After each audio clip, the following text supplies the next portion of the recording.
ये तो आप सभी जानते हैं कि पेट से अगर जुड़ी कोई भी समस्या है या पेट खराब अगर आपका रहता है तो शरीर में लगभग 90 से अधिक बीमारियां इसी वजह से आती हैं। तो इसलिए बहुत ज़रूरी है कि आप अपने पेट को सही रखें, डाइजेशन सही रखें और सही चीज़ें खाएं। तो इसके लिए आज आपके साथ शेयर कर रहे हैं एक ऐसा नुस्खा जो कि आपके पेट को मजबूती भी देगा, आपके रक्त पित्त को भी शांत करेगा। शरीर में पित्त की जो समस्या है जिसकी वजह से अक्सर जो है पेट से रिलेटेड समस्याएं रहती हैं उसको भी आपकी शांत करेगा। इसके अलावा अगर आप बहुत लंबे समय से किसी भी तरह के पेट के विकार से परेशान हैं, गैस, एसिडिटी, ब्लॉटिंग या खाना ना पचना, खाना खाने के बाद जो है उल्टी उबकाई जैसा लगना, पेट का फूलना, मोटापा या फिर खाना खाने का बिल्कुल ना मन करने के बावजूद भी अगर जैसे थोड़ा बहुत खा लेते हैं तो उसका आपको ना पचना, मुंह से बदबू आना, इन सारी समस्याओं में आज का ये नुस्खा आपको बेहद लाभ देगा। इसके अलावा ये पुरानी से पुरानी कब्जियत को खत्म करेगा जिसकी वजह से शरीर में जमा जो गंदगी है वो बाहर निकलेगी, किडनी की सफाई करेगा और आपको बेहद लाभ देगा। तो चलिए जान लेते हैं कि इस नुस्खे को किस तरीके से बनाना है। उम्मीद करती हूँ आज की ये वीडियो आपको बेहद लाभ देगी।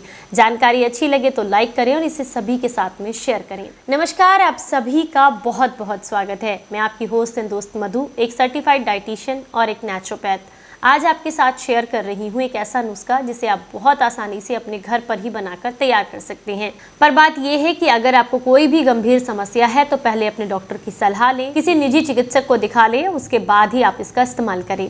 चलिए जान लेते हैं कि इस नुस्खे को किस तरीके से आपने बनाकर तैयार करना है। अगर आप किसी आयुर्वेदाचार्य के पास जाते हैं तो अक्सर आपने देखा होगा वो सबसे पहले आपके पेट की सफाई कराते हैं। कारण क्या है इसका कि पेट से रिलेटेड ही जितनी भी दिक्कतें हैं वो पेट की वजह से ही पैदा होती हैं, पेट में ही पैदा होती हैं और पेट ठीक से नहीं काम करता तो पैदा होती हैं। तो इसीलिए वो सबसे पहले आपके पेट को क्लीन कराते हैं, उसकी सफाई कराते हैं। आप किसी भी आयुर्वेदिक सेंटर पर, किसी भी वैद्य के पास चले जाएं, वो सबसे पहले आपके पेट के विकार को सही करने के लिए आपके पेट की सफाई करते हैं।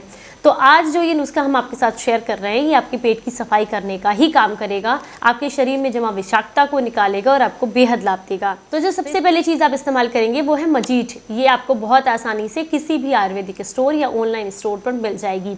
पेट के लिए बहुत ज़्यादा फायदेमंद होती है। मजीठ, जिसे मजिष्ठा भी कहा जाता है, आपके शरीर को डिटॉक्स करने में भी मदद करती है। डायबिटीज़ की समस्या अगर आपको है तो उसमें भी लाभ देती है। किडनी के रोगों के लिए भी बहुत ज़्यादा फायदेमंद होती है, किडनी को डिटॉक्स करती है। इसके अलावा ये हार्ट के लिए भी बहुत अच्छी होती है, तो इसका इस्तेमाल आपको यहाँ पर करना है। अगली जो चीज़ आप यहाँ पर इस्तेमाल करेंगे वो है छोटी इलायची, जिसे हरी इलायची भी कहा जाता है। ये आपके तनाव को दूर करती है, अनिद्रा की समस्या को दूर करती है, इनडाइजेशन की दिक्कत को दूर करती है, नसों के ब्लॉकेज को खोलती है, हाथ पैरों के सुन्नपन को दूर करती है। आपके पेट में जितनी भी विकार है, जितनी भी समस्याएं हैं उनके लिए बेहद फायदेमंद है। गैस को कम करने में आपको मदद करती है, कब्जियत को दूर करती है, तो इसलिए यहाँ पर इसका भी इस्तेमाल जरूर कीजिएगा। अगली जो चीज़ है वो है सौंफ। ये आपके डाइजेशन के लिए बहुत अच्छी होती है। यूं भी अगर आपको गैस बन रही है खाना खाने के बाद या फिर खाना खाने का मन नहीं भी कर रहा है तो भी आप थोड़ी सी सौंफ और गुड़ को अगर चबा कर खा लेते हैं तो इससे आपका डाइजेशन भी अच्छा रहता है, मन भी अच्छा हो जाता है और खाना भी बहुत आसानी से पच जाता है। तो जो सौंफ होती है ये हमारे शरीर को डिटॉक्स भी करती है, ठंडक प्रदान करती है और डाइजेशन में भी हमारे बहुत हेल्प करती है, तनाव को भी कम करती है। अगली जो चीज़ है वो है पाषाण भेद। पाषाण भेद जो होती है ये किडनी के लिए बहुत अच्छी होती है। अगर आपको किडनी में पथरी की दिक्कत है या किडनी में किसी भी तरह का कोई भी गंदगी इकट्ठी हो गई है तो किडनी की सफाई करने के लिए, पथरी की समस्या को से छुटकारा पाने के लिए पाषाण भेद बहुत फायदेमंद होती है।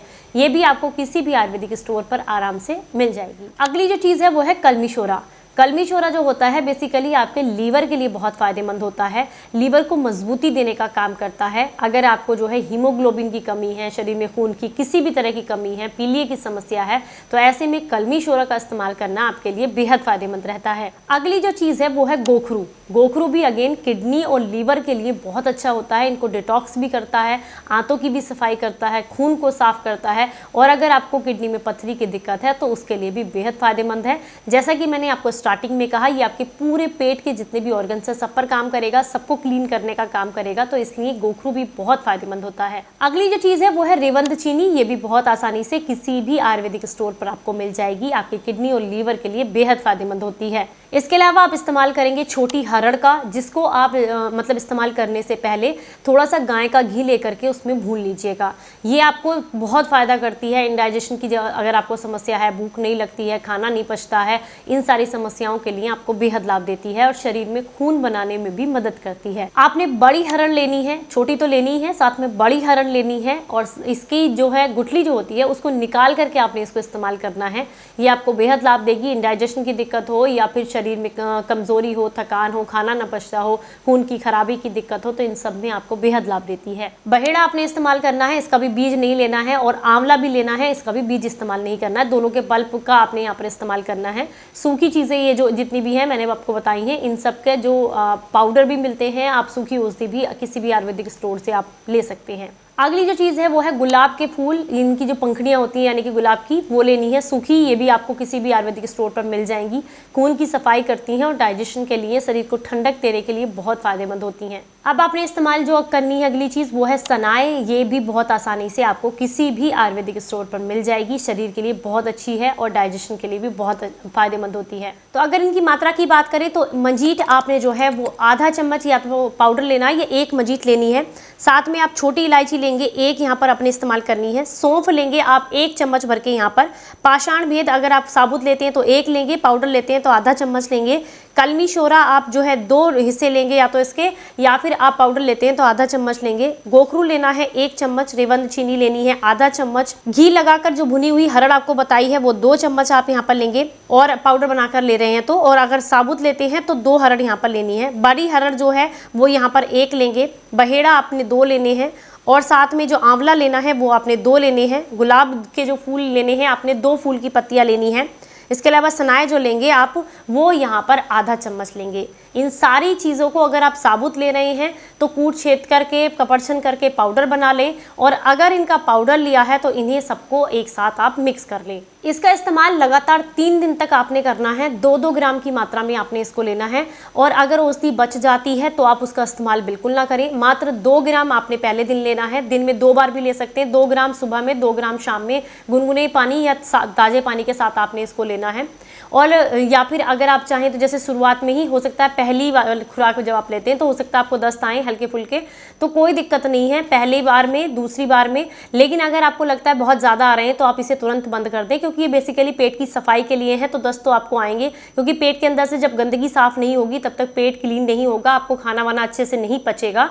तो इसलिए ज़रूरी है कि जब पेट साफ हो रहा हो, या तो आप इसे पहले दिन सिर्फ 2 ग्राम एक समय लें, या फिर अगर आपको लगता है कि आपको अभी कोई दस्त नहीं आए, कोई समस्या नहीं हुई है, तो ऐसे में आप इसे 2 ग्राम सुबह या 2 ग्राम शाम को ले सकते हैं।